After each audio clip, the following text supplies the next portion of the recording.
Okay, looks like we're ready to start. Great. Good afternoon, everyone. Buenos tardes. Welcome, and I'm glad that you are all joining us. We have to welcome you to this afternoon's UVic Distinguished Alumni Talk with Mercedes Bátiz-Benét on supporting IBPoC voices in Victoria's arts community. My name is Adam Kahn, and I'm the Associate Dean of the Faculty of Fine Arts at the University of Victoria and the host of this event. And you hear my grandfather clock telling me it's time to start. I kindly ask that you all take a moment, wherever you may be situated, to acknowledge and offer a spirit of gratitude. As guests on these First Nation lands, similar to the University of Victoria, I live, work, and create my art on the unceded traditional lands of the Kwanghan people and the Songhees, Esquimalt, and Saanich First Nations whose historical ties to these lands continue to this day. Just as a point of administration, if our listeners have a question for our guest and that they would like me to ask of her, you can post them on the Q&A and they will go directly to me. And then if we have time at the end, I will certainly try to ask them and ask our guest what she thinks about your question. We are honored to welcome our distinguished alumna, Mercedes Bátiz-Benét, who was born and raised in Mexico and moved to Canada in 1997 to attend UVic, where she earned a BA in creative writing, specializing in poetry and drama, and a BA honors in philosophy. Currently, she is the artistic director of Victoria's Puente Theatre. She self-describes her philosophy as approaching expression from as many angles as possible.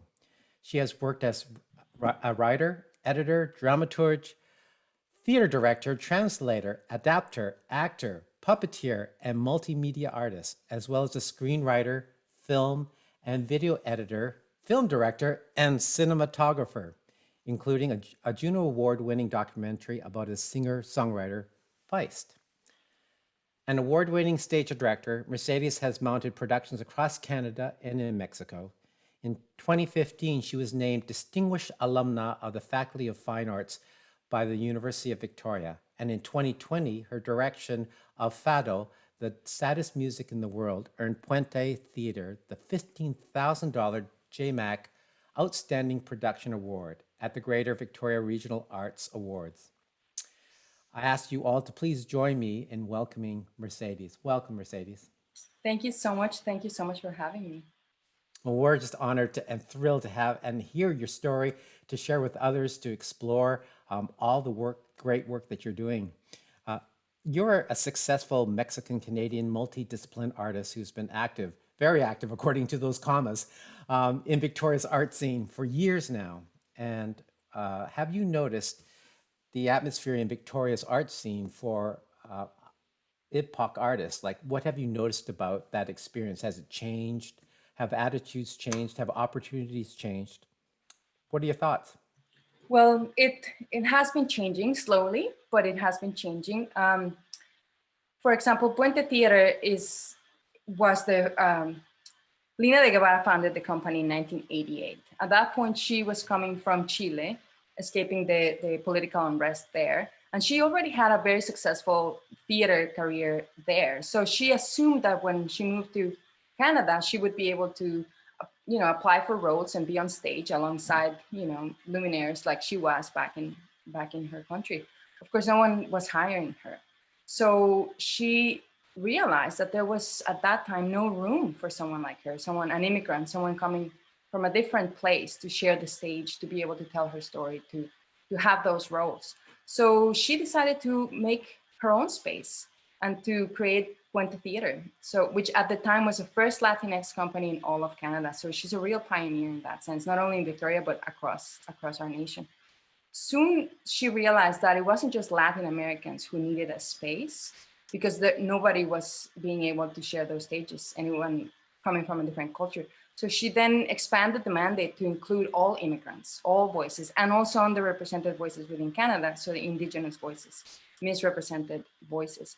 So Puente for 33 years now has been a beacon of hope, in a sense, of a home for underrepresented voices, from voices coming from afar, to be able to feel like we have things to share. We are able to tell our stories and to be able to share our work and our art with everybody else. So we are part of why things have been changing.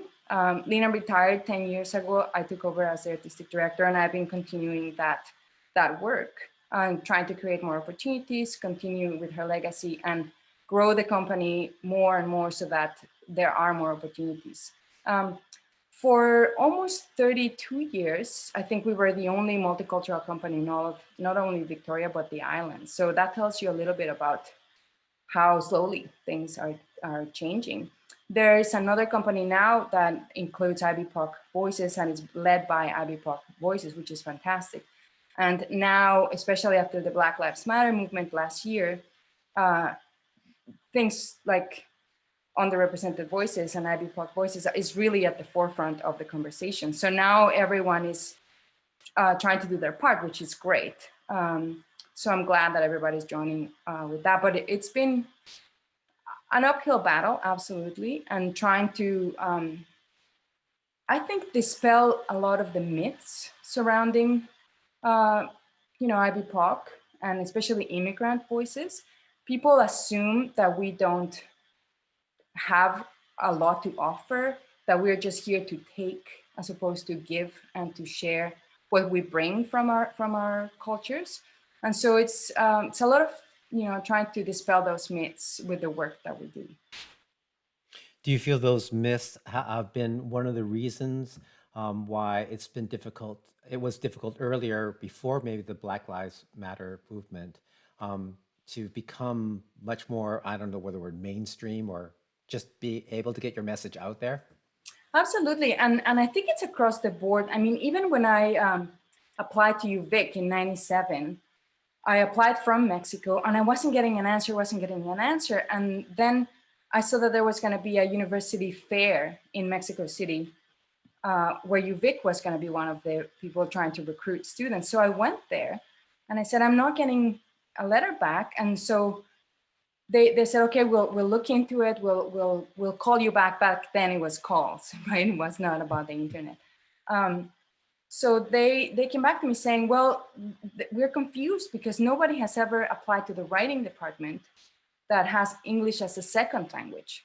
So I had to prove to them that I was worthy of being able to even apply to the degree, So that assumption that we're not capable or able to prove our worth, in a sense. So I find that immigrants especially have to work really hard to try to show, no, we can. And even though it's another language, we are prepared to do this. We're prepared to compete with everybody else. And we have things to say, we have things to offer. And I think Canada is richer for it. Canada is a country filled with different voices, different perspectives. And the faster we realize that all these perspectives are incredibly valuable and that enriches, as opposed to make us, I don't know, poorer, it's going to be better for everyone. I understand that just this month you finalized participants for the new Converge micro-residency with Intrepid Theatre. It's a mentorship program supporting emerging and early career IBPoC artists to develop work in 2021, I believe. Can you tell us a little bit about Converge and how it came about? Yes, Converge is a really exciting new initiative.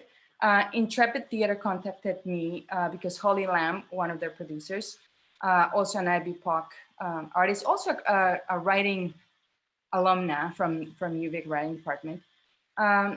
They wanted to create this micro-residency, which provided studio space in the Intrepid Club. And when they approached me to be the mentor of the program, I said, absolutely, I would love to. But I asked them if we could be part of it also as co-producers and to add a mentorship component. To me, I think that's one of the biggest gaps there is in terms of support for IBPoC, not only emerging, but IBPoC artists across the board.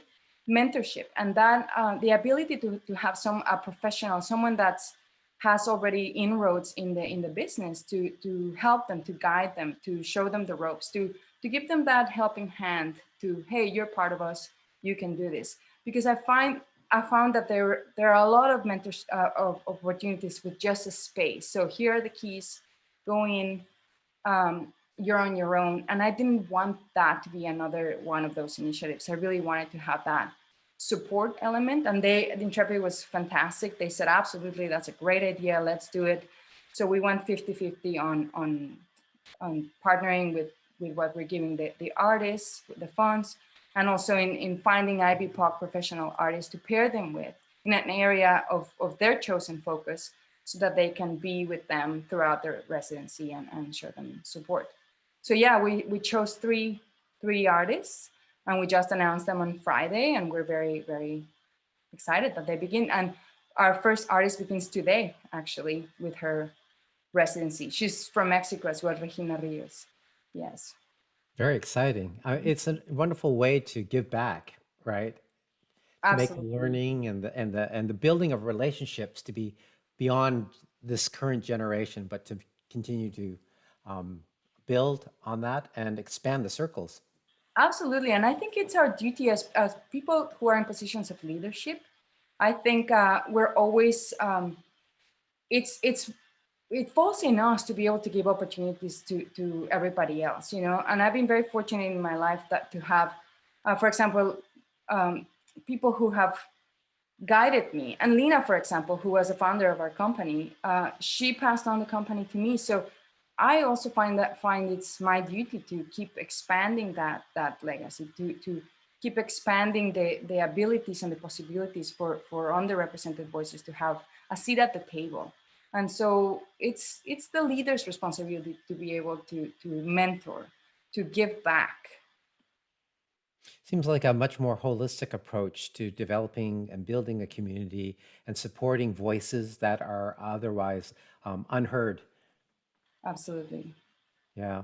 As I mentioned in the introduction last year, Puente Theatre won the $15,000 JMAC Outstanding Production Award in the Greater Victoria Regional Awards for Fado. Is it Fado? Yeah. Fado. Yeah. The saddest music in the world, which you directed. First, congratulations to you. Thank you. And second, can you tell me how that recognition has affected your projects and your goals? First, I want to give a shout out to the play and the playwright Elaine Avila, because the play just got published by Talon Books. I literally just received this in the mail today. So I'm very happy and proud. It's a picture of our production in the cover. Yes, winning that award was, it was an honor, really, to be considered as a group that deserved of that honor. It was the inaugural JMAC Award for Outstanding Production in Victoria, so that even it means a lot for us. And I think it goes back to what I was speaking about earlier in terms of proving to everyone that, yes, our work is worth enjoying, worth seeing, worth attending. And it's not just for immigrants, which is what a lot of people think if they haven't experienced our work. Our work is for everyone. So to be able to earn an award like that is, it means a lot to us.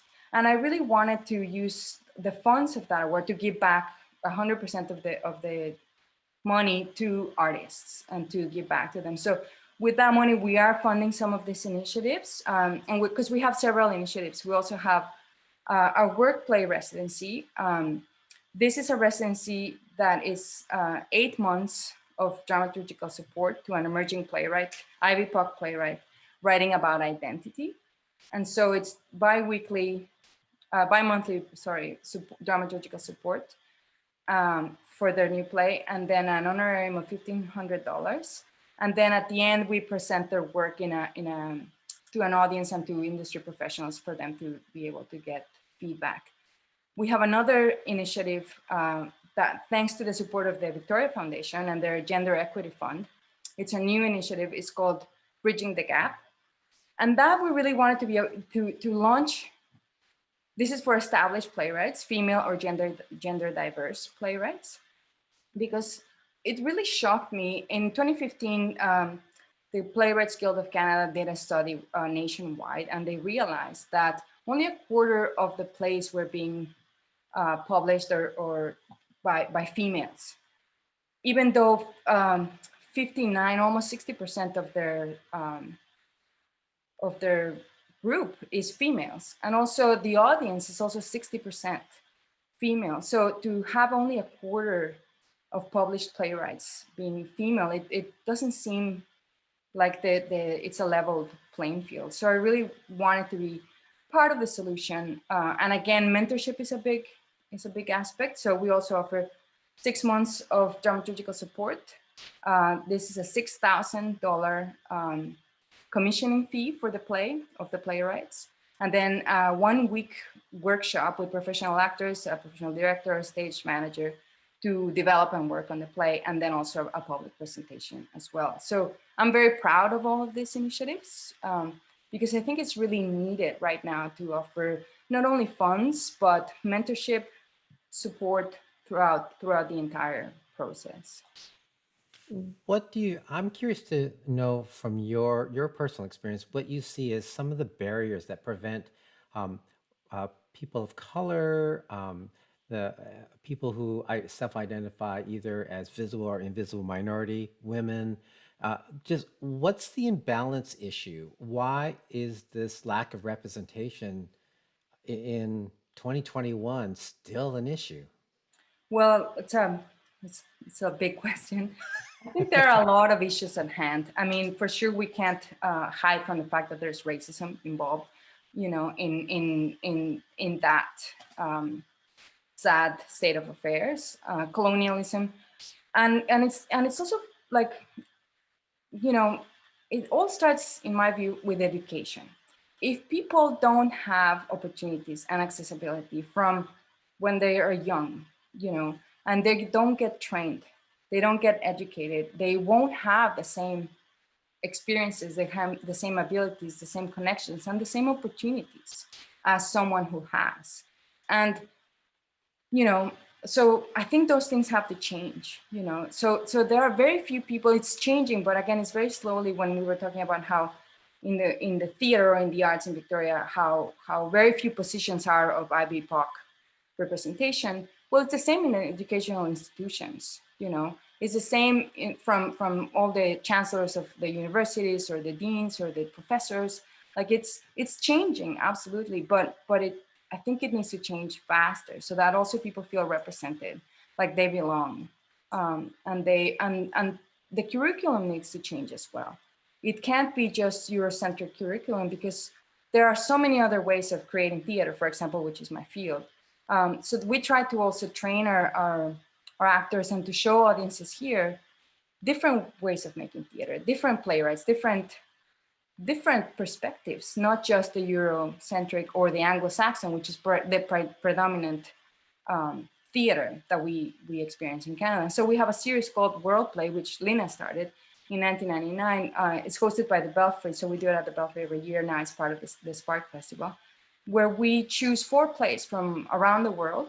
The only caveat is that they can't be from Canada unless they're from a First Nations playwright.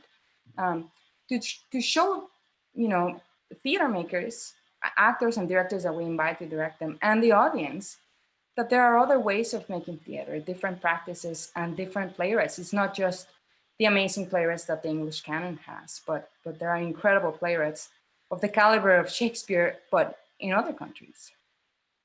I think as part of this movement, which is quite common, I think in all our forms of art, is this sense that people think in a much more binary perspective. It's either all or nothing one thing or all of a nothing of another. And people are, many people seem to be a little concerned and threatened by this sense of that turning against the tide of anything that's Eurocentric. And I was reminded by a really good First Nations friend of mine who said, you know, this is just taking it off the pedestal elevation and putting everybody on the same playing field and elevation of importance, that a diverse diet of everything and everyone participating is the strength of the future. Exactly. And I think that's what we don't want to topple over, you know, European culture or Anglo-Saxon culture. On the contrary, we want to just share the space. We want to sit at the table. I'm a product of both cultures. I'm a mestiza, which in English would be like the equivalent of métis. You know, from Spanish Europeans with First Nations Cora tribe, I'm a product of that, you know, meeting of two cultures, of two different worlds. And I am, in a sense, a new race. So I think it's important to be able to give room to all our ancestors, to give room to everything that we are and all that our cultures have to offer. And that's all we want. We just want to be able to have a room, a seat at the table. Speaking of seat at the table, I understand you recently marked International Women's Day by launching the Victoria chapter of the 3.7 initiative, created originally, I think, in Vancouver by Boca de Lupu. Yes. And yeah, and I understand their mission is express purpose to help women who self-identify as ethnically and culturally diverse, of indigenous or mixed racial heritage, to find success in performing arts practice. I, I, I think the question of why is a local chapter needed, that's kind of obvious. But I guess, is there something specific about a local chapter that you think is important to mention? Yes, absolutely. This initiative was, as you mentioned, started by Boca de Lupo by artistic director Sherry Yoon, who's from South Korean descent. And she realized another shocking percentage, which in all of Canada, in positions of leadership in the theater world, only 3.7% were of IBPoC representation, females. So that is a shocking percentage in terms of who is at the leadership table on our practice. And so that's important because the decisions that are taken, the opportunities, the accessibility, again, it's dominated by males and by white males.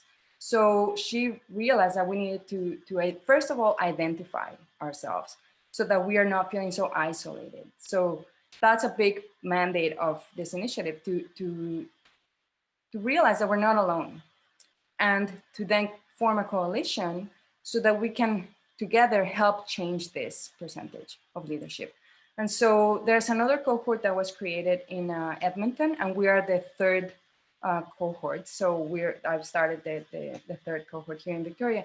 I thought it was very important to have a cohort here in Victoria because we're very isolated from the rest of Canada. We're on an island. And even though Vancouver is very close, you know, it takes an entire day really to get to Vancouver. And then, so we are on an island. And that sense of isolation really hits hard to as I mentioned before, like for the longest time, Puente was the only IBPoC multicultural company in all of the island. So imagine the isolation, the sense of fighting against the current. So to be able to identify like-minded people, females that identify as culturally diverse, here has been really eye-opening, and realizing that there are a lot of us. And so it's important to create opportunities for them. So a big thing that I want to do with our chapter here is to create opportunities, bring speakers, offer workshops free of charge for them, create opportunities so that we can all lift each other up and change that percentage. And I guess a part of your new initiative, Bridging the Gap, is part of all of this, right? It's funding, I understand, through Victoria Foundation, Right. through their Gender Equity Fund. Is that correct? Yes, their Gender Equity Fund. So again, it's going back to that, to realizing how few females and gender diverse playwrights are out there in Canada, and the majority of the plays that are being produced and published are male. So we want to help bridge that gap by giving them opportunities, proper living wage while they're writing their play, dramaturgical support, and the ability to give them a whole week with a director and a stage manager and professional actors to really work through the play and develop their work in a supportive environment that is not, so that they can have that room to express themselves, and then we hope to then produce the plays as well. So it doesn't stop just by, okay, now you've written the play, great. We also want to be able to then produce the play in subsequent seasons. Give them that platform, that stage. For our budding UVic students, thinking about exploring, especially our students, our IBPoC students, and they're trying to find a way, I think representation, they look to others that look like them, that are like them, as a possible way of seeing what their future is like. What kind of information or what pieces of wise, sage advice from your life experiences would you have to them now, before they are about to start and build their life, career? Well, I don't know if it would be sound or wise, but thank you for the confidence. I would say keep working, keep developing your practice, have rigor within yourself and with everything you do. Learn, never stop being a student. I think that as humans, we need to be students until the day we die, and if we are not, then something has gone terribly wrong. Be curious, work really hard, and if a door is closed to you, well, there are others that go knock on them. Keep knocking, keep knocking. Eventually, it will open. And if it doesn't, then force it open. Prove to them that you are capable, you are able, and that you have a lot to offer. And there's a lot of us out there, and things are changing. Don't despair. But more than anything, believe in yourself. If you don't believe in yourself, nobody else will. And so I think back of the then 18-year-old girl in Mexico wanting to come to UVic for a writing degree, for a poetry degree, for a playwriting degree in English. It seems far-fetched, but why not? Believe in yourself, and then the rest will come. Work hard. That is 95% of the equation, but belief is there too. And if others don't, they will.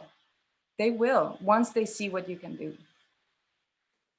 Time and time again, we've heard from artists of all the different types of fine arts disciplines that often when they come to a university, that they're funneled into a particular way and enculturation of a way of thinking about their art that isn't really what they had in mind in their original creativity. And so we do hear stories often of students who end up leaving academia so that they can just keep true to their original course for fear of being basically funneled into a path that they can't get out of. Do you have anything to comment on that experience?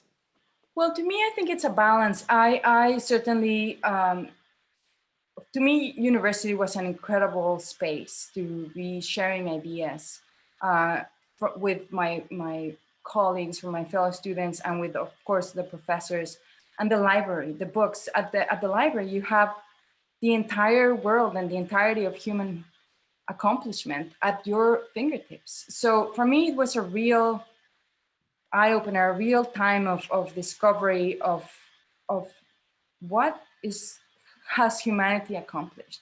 So to me, if you feel, I don't know, like I never felt like that because I always was getting more and more, learning more and more, getting into more courses. There are so many courses in the university. I did 2 majors, then I did also Germanic studies, film studies.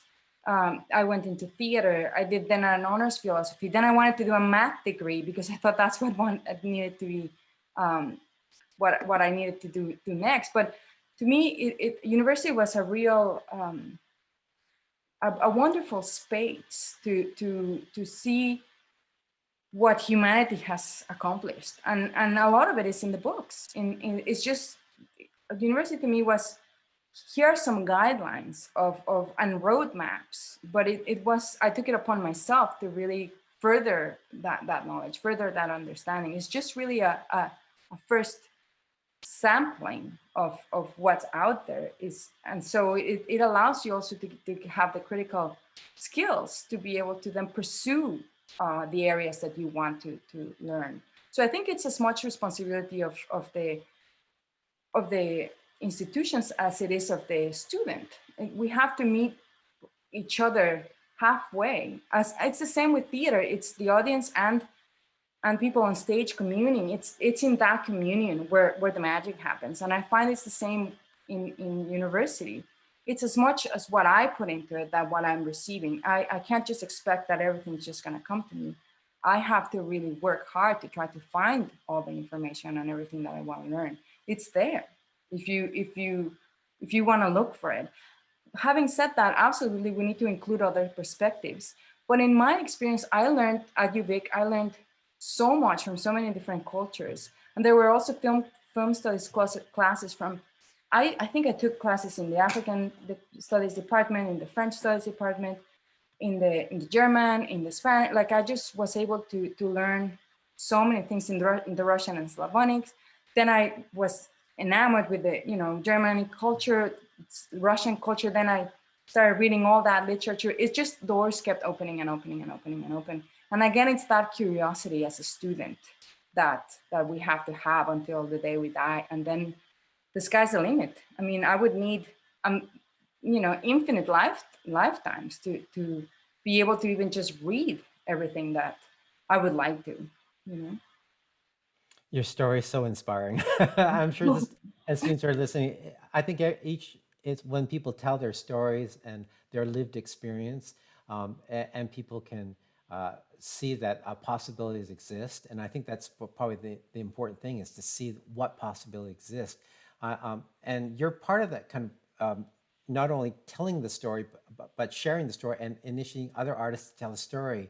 I understand that you're commissioning IBPoC artists to create some 5-minute videos about part of a National Arts Center project. Yes, it's called the Transformations Project. And it's a nationwide project hosted by the National Arts Center. And so it's many performing arts companies are doing this. They're commissioning their favorite artists, IBPoC artists, to create ultra short works, video works, trying to answer the question of what can we do to make a better world? So what does that look like? So we're commissioning 5 IBPoC artists to answer that question, and they're creating 3-minute videos that then are going to be posted in the National Arts Center website. Fantastic. We have an audience member who asked, how has the audience in Victoria area reacted to productions that are outside of the Western Eurocentric perspective? I love creating work that might seem, oh no, nobody's going to go to it. And for example, I've created shows that are in an entirely different language. I had El Jinete, my mariachi opera. It was all in Spanish. People absolutely loved it. They just loved it. The audience was never resistant to that. Then we took it to Toronto to the Summer Works Festival, and even the reviews there, they were fantastic. And they said that we didn't even need the subtitles because the story was so obvious, and the emotion within the music was so close to everybody's understanding of the story that nobody needed really to understand really the words. And I try to do a lot of that. Music is a great way to bridge that emotional understanding. So I realize that I do a lot of theater that merges or is hybrid with music. So I've done a mariachi opera. This last play, Fado, the saddest music in the world, is kind of part concert, part play, using the wonderful and incredibly sad music of Fado from Portugal to communicate that emotion. And it's a story of an immigrant the daughter of Portuguese, a Canadian-born daughter of Portuguese, trying to reclaim her identity as a Portuguese woman. So she's going back to Portugal to try to connect to that heritage and through that music. So I think music has really helped my work in trying to not make the audience too uncomfortable, because music has a wonderful ability to really viscerally connect with someone, even if you don't understand the words. So I use that. I use a lot of multimedia as well. So images are also a beautiful way to connect with an audience without the need of understanding a different language or a different culture. A picture is 1,000 words. So I use a lot of that. So I also did Cruel Tears, a co-production with Blue Bridge, where I adapted a very famous play, Cruel Tears, in the 70s here in Canada, dealt with the wave of immigration with Ukrainians in the prairies. And the way we adapted it, it was set in the border with the States and Mexico. And it was dealing with the wave of immigration from Mexico into the States and all those tensions. The play was half in Spanish, half in English here in Victoria. And all the music was, again, half in English and half in Spanish. And people just really responded well to it. They loved it. And of course, we always have subtitles, or we have the translation of the songs on the program. But I find music is a wonderful tool to dispel the fear of the other. You know, we all hear music from around the world. We all, you know, people love opera. They go there. They are listening to operas in Italian, in German, etc. So, music is a wonderful tool that we have as artists to tell stories even in a different language and without the fear of people not connecting or understanding. It seems that language is sort of like music in some ways. It's a window into in a cultural understanding that can't be translated necessarily. So to actually hear it in original language can, well, be like music, right? Exactly. Yeah, it's beautiful. And I also try to include different languages, not only Spanish, but Portuguese, depending on the culture. But we did another play, Lieutenant None, also by Elena Avila, who wrote Fado, the silent music in the world, that I wanted to add, because it's set in the New World in the 1700s. It's a female, it's a real story, the first female conquistador. But she posed as a man because, of course, at that time, females were not allowed to be anything.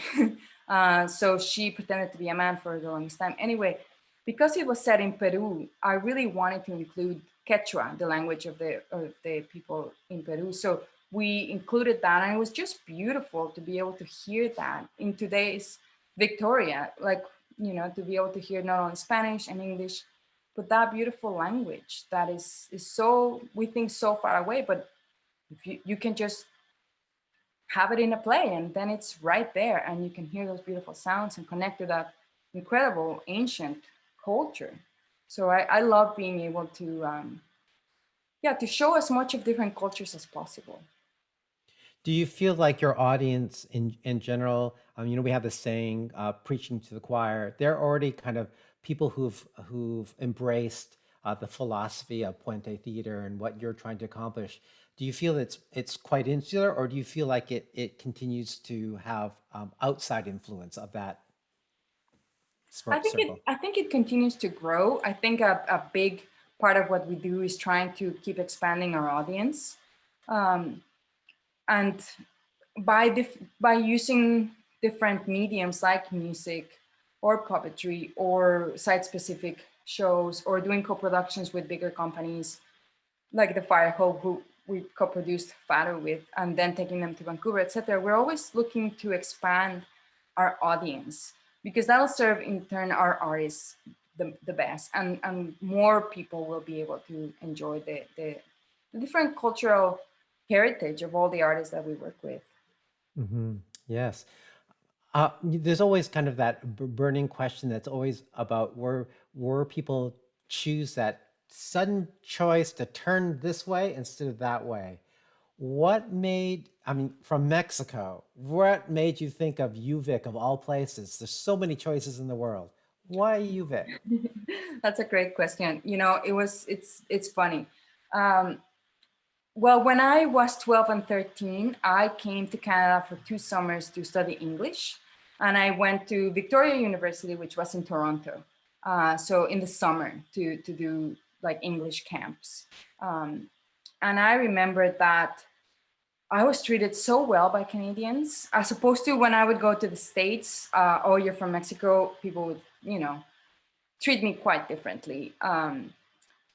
So I remember feeling really accepted in Canada. Like people were, you're from Mexico, and they wanted to know more about that. So I remembered that experience. My father, he passed away a few years ago, but he was a heavyweight intellectual in Mexico and an editor and a writer. And so I had been writing a lot of poetry, and I had gotten 2 poems published. But we were doing a panel in in the publication of these 2 poems, and people were just alluding constantly to my father. And I realized that in there, it was not because of my poetry, or maybe it was, but I'll never know, because I'll have the the shadow of my father and his name always looming over me. So that's when I decided I need to get out of here. If I want to know who I am and what I'm capable of, I need to write in a different language, in a different country. I just need to get out of here. So I remember that Canada, I having had that beautiful experience when I was really young. So I applied to so many universities. I got full scholarship to York. I got into McGill, like all of this. But then I opened the map and I saw that UVic was on an island. And to be honest, that's what made my decision. It was a good decision, even though I didn't know it at the time, because most of the great poets of Canada live here and were teaching at UVic, because of the beautiful weather and climate. They all live and work and write here. So it ended being the best decision for what I wanted to do then. But it was literally opening up a map and seeing that it was on an island. I just thought that it was so romantic and beautiful. And I imagined the forest and forests like this I had never really experienced. So that's what made me choose UVic. Great story. Great story. One of our audience members says that in working in theater in Victoria, it's difficult to find non-professional actors in the IBPoC community in Victoria to come out and audition and to be part of it. Has that been your experience, and how do you open the doors so that? Sorry, can you repeat the question again?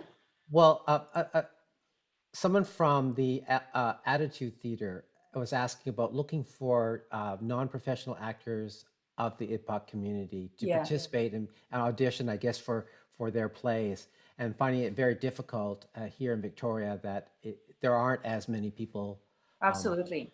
And that's something that we face all the time and with every single one of our shows. And I think it's in huge part due to the fact that we are on an island and that there aren't many opportunities for actors, whether it's professional or not, or, actors. And it happens to us all the time with all the shows. Like we find amazing actors, we work with them, we keep training them, we keep expanding also their understanding of world theater, etc. And then they leave for Vancouver or Toronto or Montreal or other opportunities. So I feel like it's a very transient place because it's not a big enough city to really support a great diversity of practice, great diversity of culture, and especially jobs and opportunities. So I feel that a lot of the IBPoC community also feels like there aren't enough of us, and they feel like it's a tense environment because of that, and they rather go to a larger metropolis like Vancouver or Toronto or Montreal, where they can feel like there are a lot more of them there. But I think that for me, I've chosen it's a very conscious decision to stay in a place like Victoria because I want to be part of that change. I think Victoria is an amazing place. It has incredible people here. And imagine if all the people who have lived here or studied here had chosen to stay, we would be an incredible center. So I consciously make the decision to stay here and be part of the solution, to try to keep opening more spaces for people. And that 3.7 initiative I think is gonna try to answer some of these questions and this feeling of isolation, because if you are an IBPoC female or female identifying artist, please get in touch with us so that you can be part of this 3.7 initiative. And there will be ways for us to help each other and to give more opportunities. And I'm trying to create a database of all of us so that we can have a seat at the table. You've mentioned a couple of times about exactly that position, about how do we find that representation, and you talked about education. I'm curious to know about any initiatives with the younger K-12, like our public schools, maybe starting at that age, helps students to really see what the future could look like. Yes, I see a big disconnect. I've dealt with very young performers or people who want to get into theater, etc., or recent graduates from colleges or universities. And I see that most of their instruction has been very Eurocentric, very Anglo-Saxon, and very much not to the point that they feel like they've had to hide their culture or country of origin, or the one of the culture of their parents or grandparents, and because it wasn't serving them under those circumstances. And so when they're part of Puente, they realize that it's an asset. We want to hear that story. We want to help them reconnect with their heritage. We want them to feel like it's an incredible blessing, an opportunity to have two perspectives, not just one, two different ways of looking at the world. To me, it's a gift. It's an incredible gift. It's not something that you need to erase or hide. It's a wonderful thing. So, but I do find it quite sad that often, especially first generation Canadians, they feel like they've had to assimilate, or they have to hide that to become part of the mainstream, to become part of like Canadiana. And perhaps it's because I'm an immigrant and I was born and raised in Mexico, and I came here when I was 19, that I have very, very, like I'm from Mexico. That's the culture that I identify with. And I am so proud of that heritage. And I love my country so much that I want to just share everything about it with the people here, because I think, you know, it's in sharing and having those conversations that we become richer as people. I do the same thing about Canada. When I go visit my family or my friends in Mexico, I can't stop talking about Canada and how wonderful it is. And of course, there's a lot of problems, but like there are in Mexico. But I think it's in that ability to travel, to see, to have different perspectives, to meet different people, that we become better as people, and not just, you know, single-minded individuals. I think it's I think we have to be learning, reading about other cultures constantly, to learn about the world. I mean, we're citizens of the world. You know, it doesn't stop at the city or town or country you're from. We need to be connected with the entirety of our planet, I think, to really have an understanding of who we are as a people.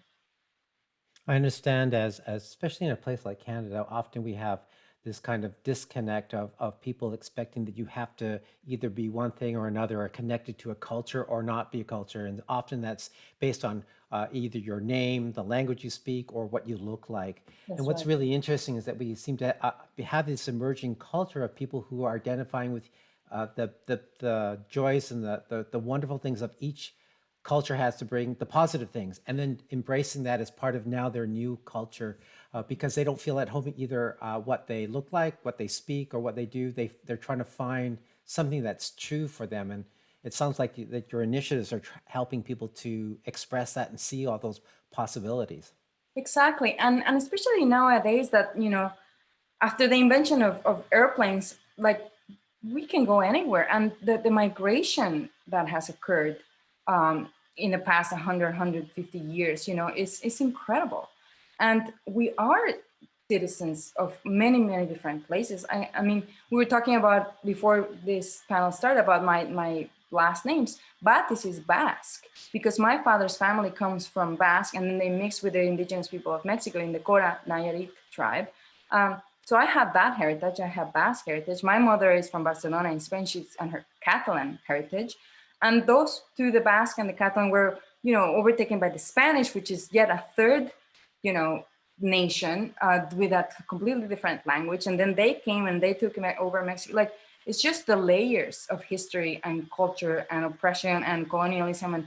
And I am all of those things. I am Spanish, I am Mexican, I am Cora indigenous, I am Basque, I am Catalan. And I think it's a beautiful thing. And I also did my 23andMe recently, and I realized that, oh my God, there are so many other nations in my blood, in my ancestors. So the mixture that has happened is beautiful. And I think that's great. That's who I am. And all the people that lived and came before me that moved to a different place and were immigrants, and they mixed with the people there. And then from there and then on, and we're all just, you know, don't they say that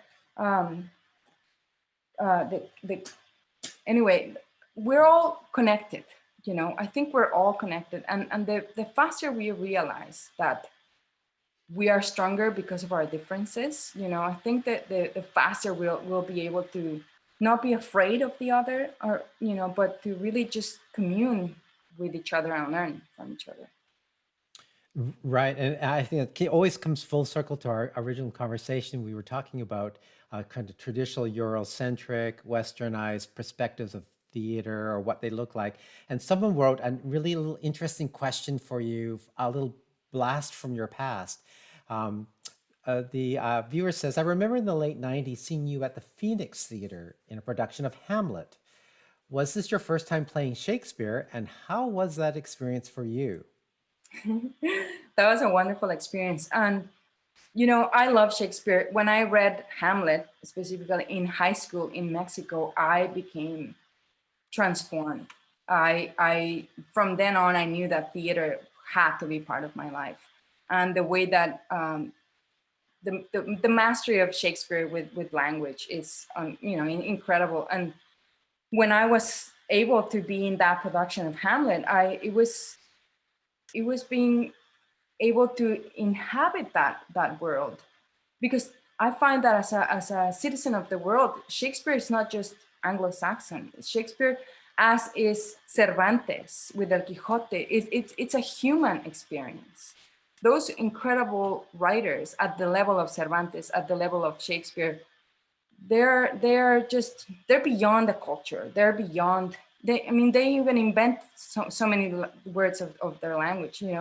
They are artists that are connecting to the human experience, and that's what art is. It doesn't have borders. It doesn't have nationalities. It doesn't have colors of skin, even though of course that can be, part of the treatment of a play. But it's connecting to the human experience, and so to be part of Hamlet there was a real reminder of how I entered into the world of theater when I first read Hamlet. It was a great experience. That was in my first year. Your first year, okay. And do you have, looking back, I know that's kind of a strange thing to do, but if you knew what you knew now, back in there, would your lens of experience or how you approach things be different? Knowing what I know now, I would be I think, less afraid to tell people that that's not everything that's out there.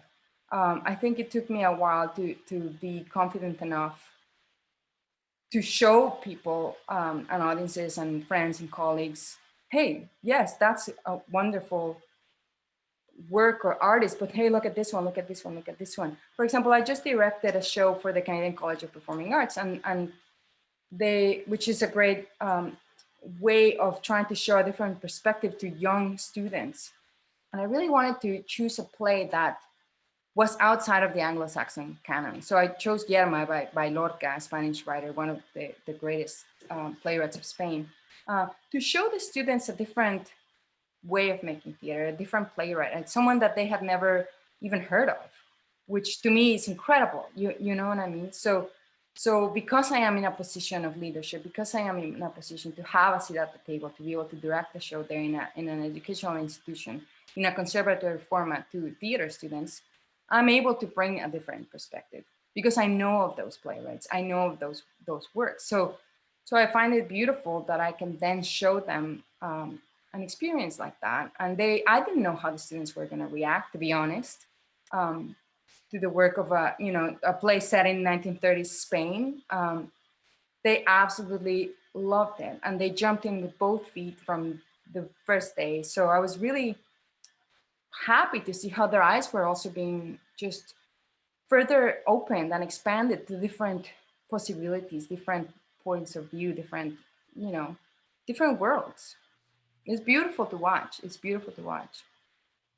If you, it's fantastic. I think one of the things that my friends tell me is that I seem to always see the elephant in the room and be able to articulate it rather than the typical thing of just ignoring it and trying not to make an issue of it.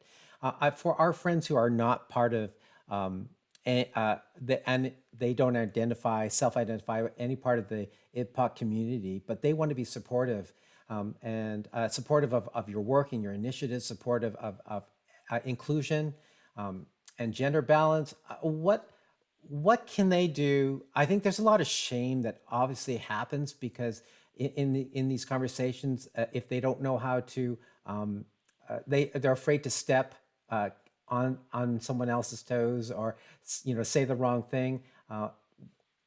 I've heard nothing but courage coming from your stories in your life.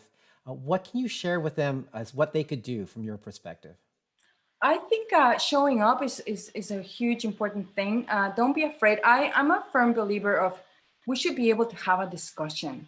I think we should be able to inhabit spaces where we can say the wrong thing, where it's allowed to say something and then have that conversation to be able to expand our own perspective and to learn from the other person. But if we're afraid because we're going to be chastised because we said the wrong thing or the wrong term, that's a very dangerous place to operate in for anybody. So I think we all need to have compassion for each other. I think we all need to have understanding and realize that we're all in this together. We all need to create the world that we want to live together.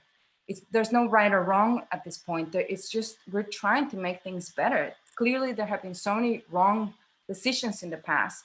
But we're here now. Let's try to learn from those wrong decisions. Let's try to have a conversation where it's allowed to say the wrong thing, and be able to learn about those mistakes and to keep going forward. Showing up is a big thing. Show up to our place. Go to our website. Get involved. We always have volunteer opportunities. Donate if you want to donate to a company that's trying to level the playing field in terms of gender equity or cultural diversity. Get in touch with us. There are so many different ways that you can help, that you can get involved, and that you can be part of the solution, part of the conversation. So we would love to hear from them. No, thank you for that. We seem to have come to the end of questions. Someone asked one other quick one, so I'll share it with you, and because I think we have a couple of minutes. Someone said that they're so proud of the work that you've done. So obviously they're a big fan of yours. And what are your thoughts on intergenerational initiatives? So we have both the older adult immigrant and the young immigrants that are here. Imagine if we could bring them together to create their stories, combining music and language and culture and a new future. That's a wonderful point. And well, first of all, thank you for your trust in what I do. I really appreciate that. But yeah, that's a big one. In my country, in Mexico, intergenerational existence it's an everyday affair. Like children are interacting with young adults, with middle-aged, with older, with the elders. You're always surrounded by family members, and it's just every day of your life, you're surrounded by different generations and you're learning from all of them. You're communing with everybody. And there's so much laughter and learning and teaching that goes on in that. And I think that's really something that I was painfully aware as soon as I was in Canada, how different and how insular the groups are in terms of their age difference.